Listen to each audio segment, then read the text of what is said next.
MÖRK BORG is insane.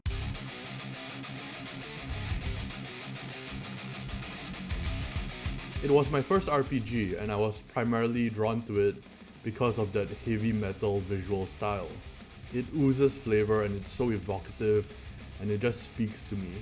Johan Nohr is the mad genius behind the art, and I remember poring over the book for hours, trying to figure out how he got it to look so good. Then I saw this tweet. It was kind of mind-blowing. A lot of the things that I heavily valued were not prioritized. Anatomy, line work, realism were all secondary for Johan. What was important to him was composition, balance, silhouettes, color palettes, the general graphic design. And that makes sense because Johan Nohr is an amazing graphic designer, and I think there's a lot to be said about focusing on these things. In this video, I will be breaking down what I've learned from Johan into 4 main categories: silhouettes, textures, color palette, and style. And I will explain all of this by drawing Johan as a lich. Sorry, Johan.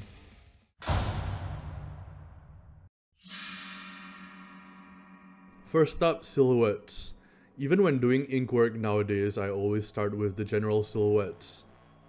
I find that they are the most integral part of the workflow.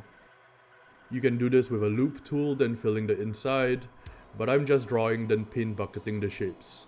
It's important at this stage not to be precious. Constantly cut in and out of your shapes.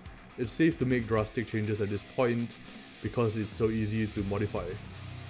If this were a larger project, at this point I'd be doing a series of thumbnails, but since I have some reference, I didn't feel the need. Make sure that things stand out. Again, value the overall composition over realism, especially at this stage.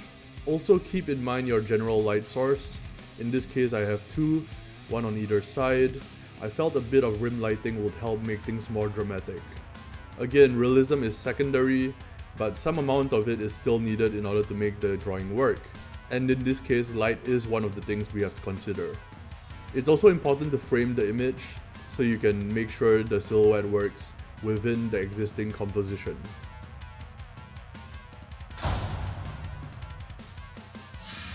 Next up, textures. I'm using the same brushes that Johan uses, splatter brushes from True Grit Texture Supply.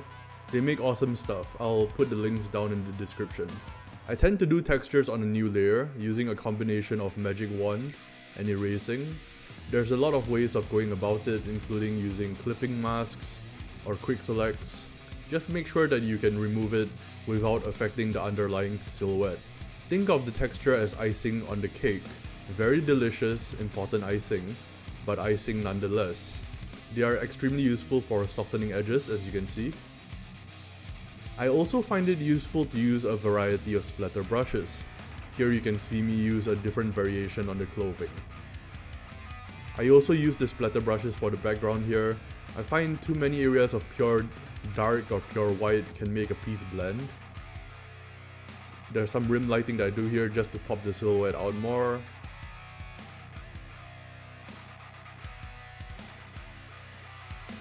I'm adding some grays now, and when you're adding mid-tones, it's important to understand that it's to help draw further attention to specific areas.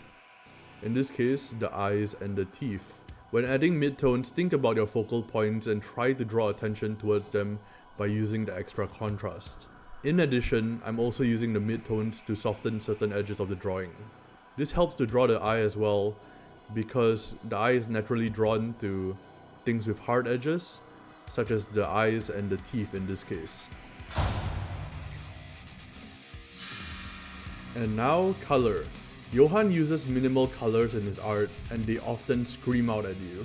Remember that they should help the overall composition, not take away from it.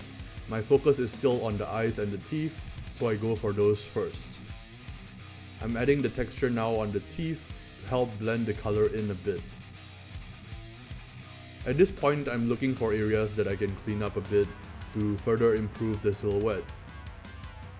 I divided this video into sections, but when you're actually drawing, you should keep these all in mind at the same time.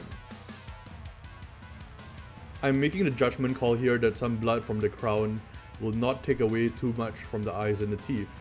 Notice that more blood is still on the left side of the drawing. I still want that to be the main focal area. And now I'm doing a gradient map, which is not something Johan normally does, but which leads nicely to the final topic of discussion.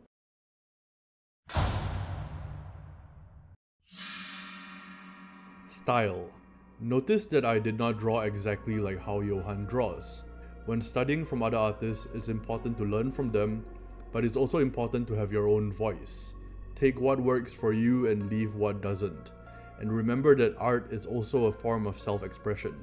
Johan's work is so appealing, largely because it's so unique.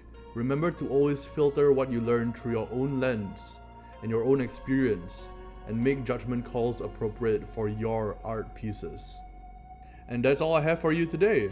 If you enjoyed this video, subscribe and like, it really helps the channel out. And I'd love to hear your thoughts, so please tell me what you think down in the comments below. Until next time, stay safe, my friends.